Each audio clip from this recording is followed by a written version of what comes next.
You're welcome back again to another edition of the National Agenda, your go-to political show where we discuss all pressing national issues.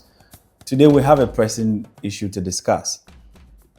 Wesley Girls is in the picture now. And we would want to look at that particular issue that is happening with Wesley Girls. We understand that they have been, summoned to court to respond to a few allegations. We understand once again that one female student who is a Muslim has been asked to do things against their faith. And so we are going to look into this matter. But for the purpose of education, we have witnessed these issues in times past. For instance, we saw in recent times at the Achimota school where a certain group of boys were denied admission just by virtue of the fact that they had a particular hairstyle, the Rastafarian hairstyle. And so we saw state institutions come into the limelight to speak on their behalf. And so they were restored. But we thought that this case had ended. But we are still having pockets of these issues coming up. And today is the Wesley Girls issue that we are talking about. Let me also remind you that, look, a private legal practitioner has petitioned the Wesley Girls High School, and his name is Shafiq Osman. He claims that the school's policy restricts Muslim students to practice their faith, including the wearing of the hijab, fasting during Ramadan, and observing Islamic rites. So these are the basic arguments that are coming, the basic allegations that are coming. Restriction on Muslim practices by the school. We also have compulsory Christian services. So what it means is that the Wesley Girls High School allegedly restrict Muslim students to engage in Christian services.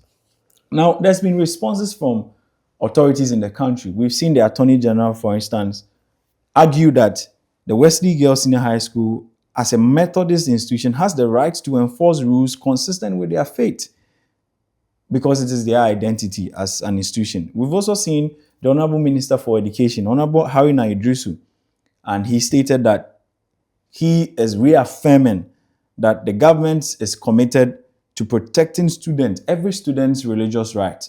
So the government, for instance, believe that it is the right of every individual to exercise their faith. So regardless of the jurisdiction you find yourself in, you should be allowed. There should be an enabling environment for you to practice your faith. So what is the court saying? Now, the court has ordered the school's board to respond to these allegations by Shafiq Osman within 14 days. Interesting times ahead. But don't go anywhere. I have in the studios with me a very important personality, one that has been following this story keenly. And so I'll go straight to him. Nazil Said. He's been a student advocate. He's been a student leader. I have seen him during his time with the Nooks. He has served as the Nooks EC and on a number of committees on the National Union of Ghana Students. And he's a Muslim. So it's interesting to have you in the studio. Well, nice to be here. Thank you so much for coming. Thank you. What are your initial thoughts on what is happening, the issue against the Wesley Girls High School? Your initial thoughts? Thank you very much, Ofobi. First of all, I'll send our greetings to the well-meaning, over 35 million well-meaning Ghanaians. And Ofobi, as a matter of importance, some of these topics are very sensitive in nature. So anytime we are dealing with such topics, tribal conversations and religious conversations, and even sometimes racial conversations, you have to be extra meticulous in some of the things that we see and some of the things that we tolerate.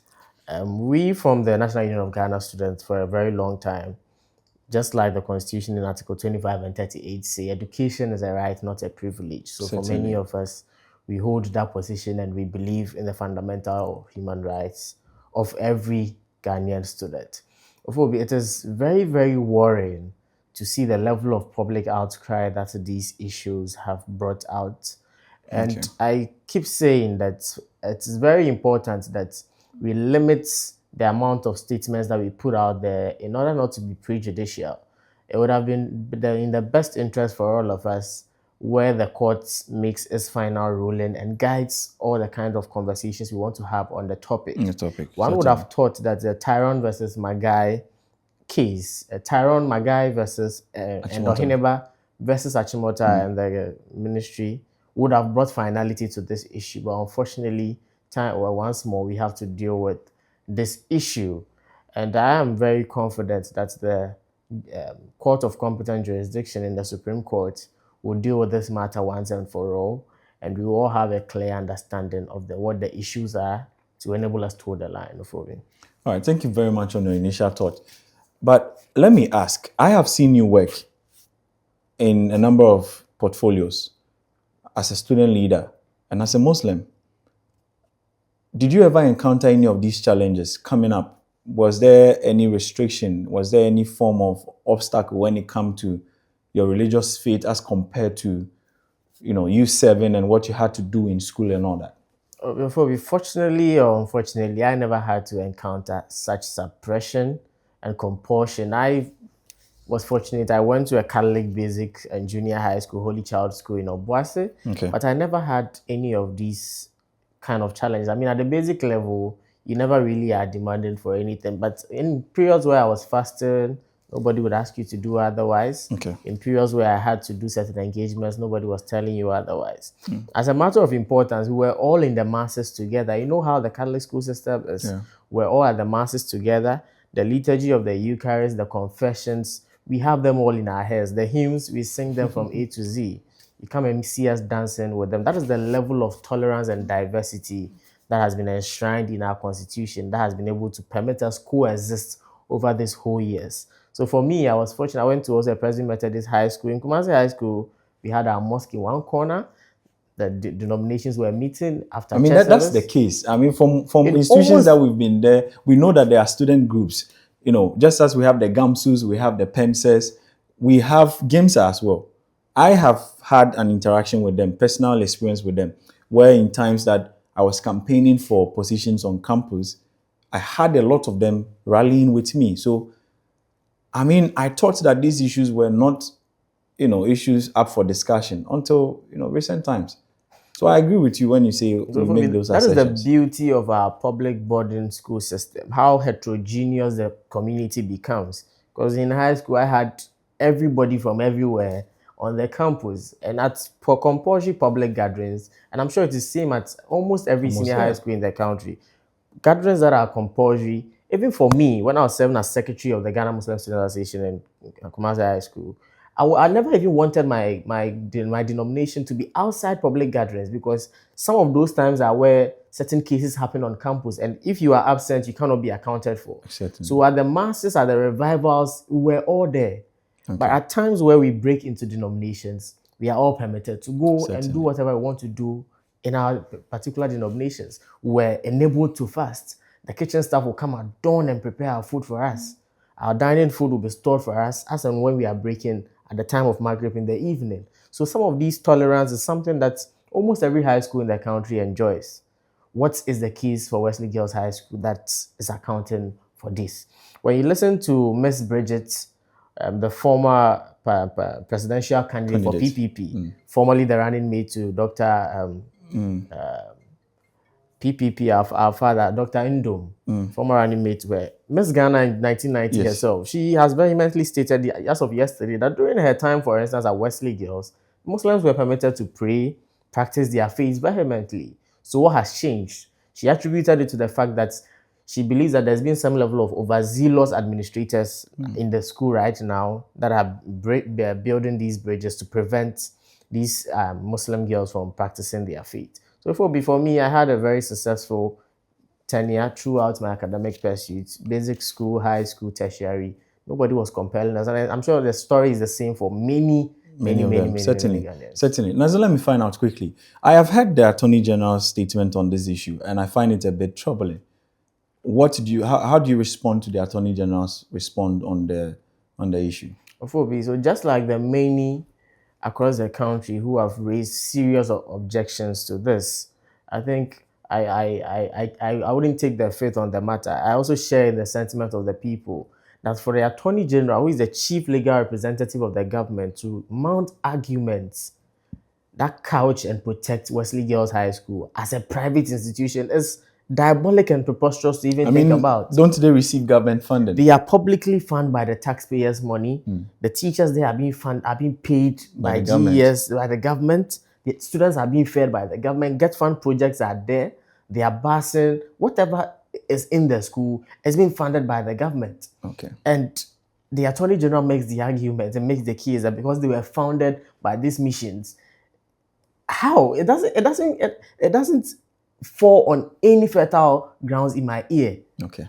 That a school that is completely publicly funded as of now is a privately run school. In any case, teachers are being posted there by the Ghana Education Service.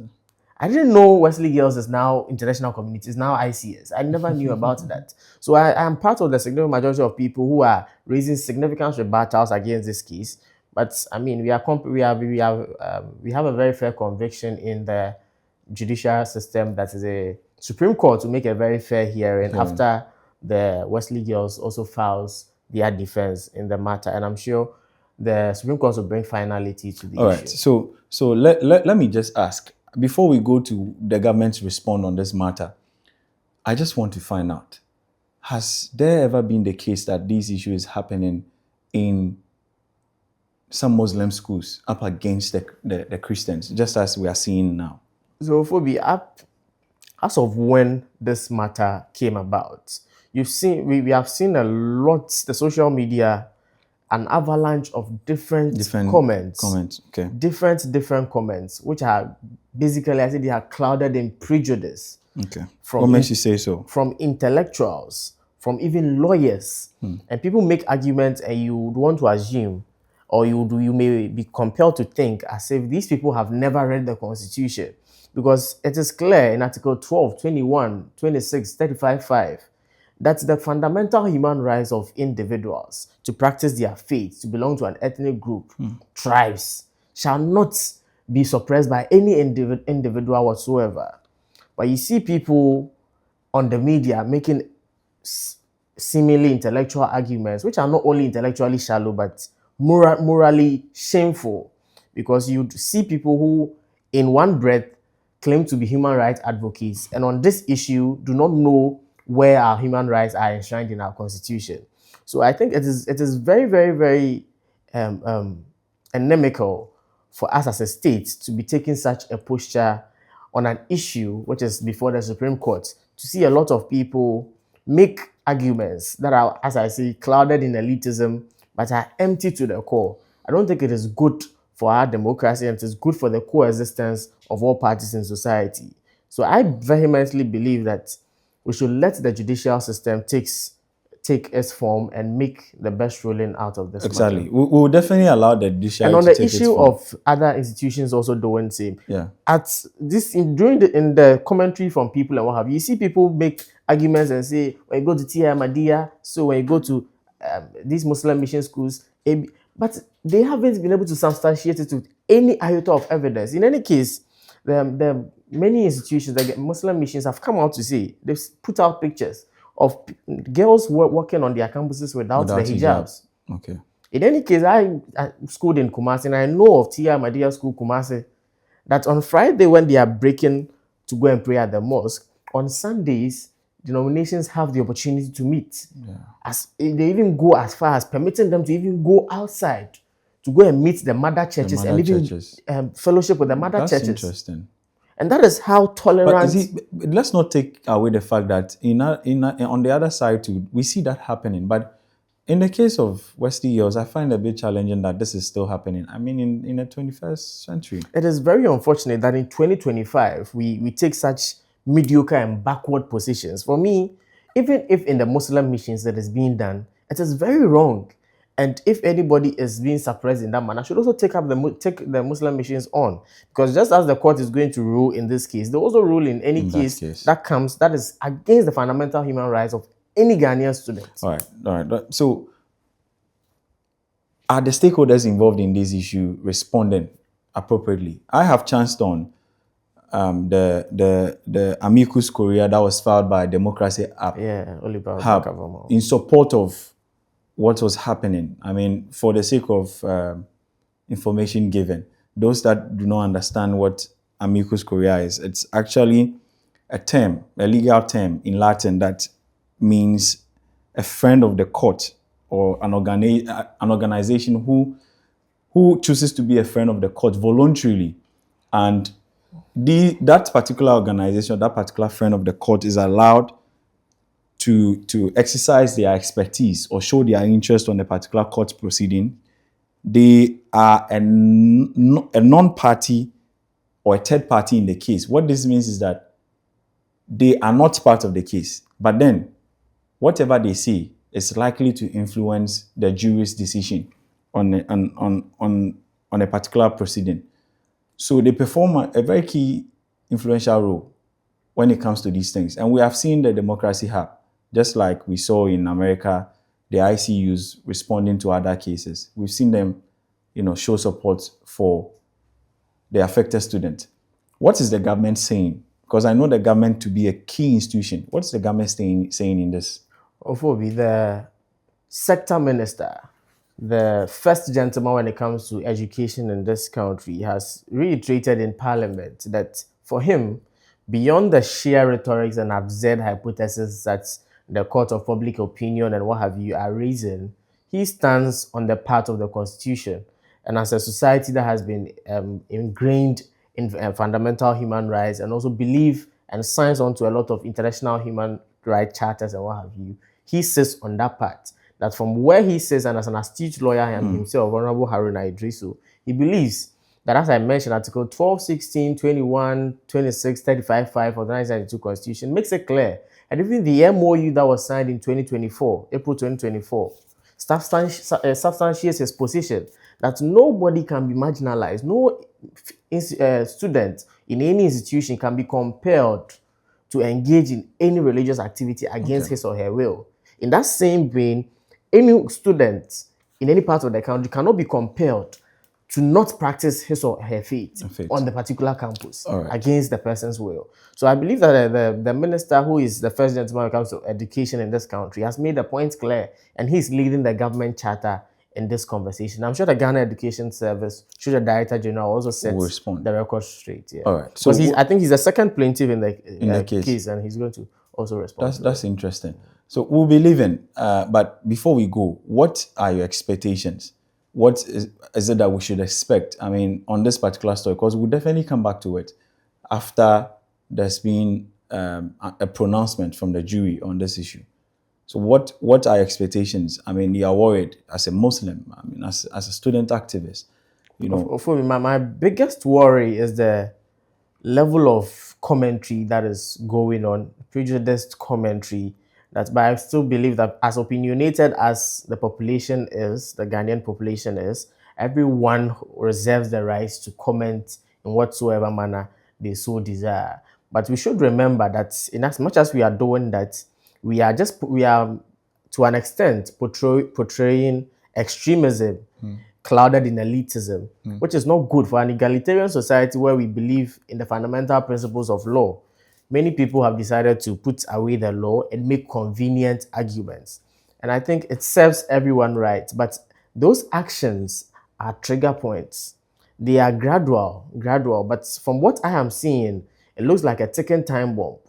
That eventually we are going to get to the level where people take entrenched positions, because it seems as if we are thirsty for the apartheid. It seems as if we want certain things, but we want to argue in different parts. I believe that there's this level of religious fascism that people are portraying. And we sit in this country and we have criticized, many of us who have read the history, criticize the apartheid in South Africa. We criticize racial segregation in the US. But we forget that some of the comments that people say, if you do not want to be in this school, go and be in also your mission. That we are this has a trickling down effect. Looking at the fact that we have seen in our general elections as a country where people have campaigned on religious lines. Very deadly a part that eventually we are also going to create a religious segregation in our part of the country, and it will be very difficult for us to repair. As many have said, from what it looks, the level of tolerance that coexistence that we've practiced in this country, it is looking more or less like a facade.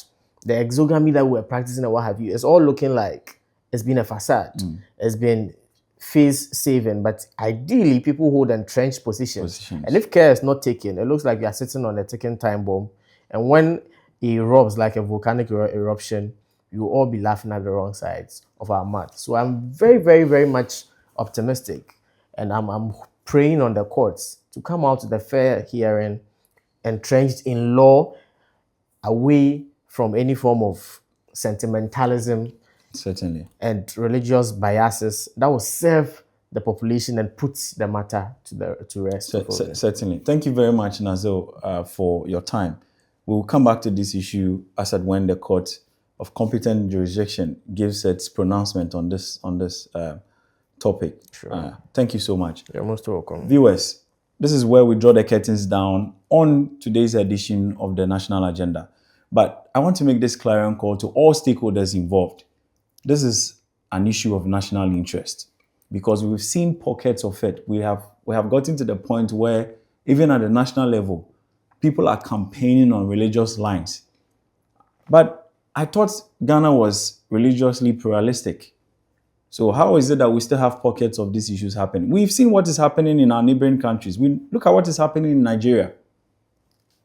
We are seeing Muslims entering into churches. They are killing people. We have also seen Christians who are retaliating and all that. This is not something we should entertain as a country. Look, gone are the days that we go to public gatherings. And what happens?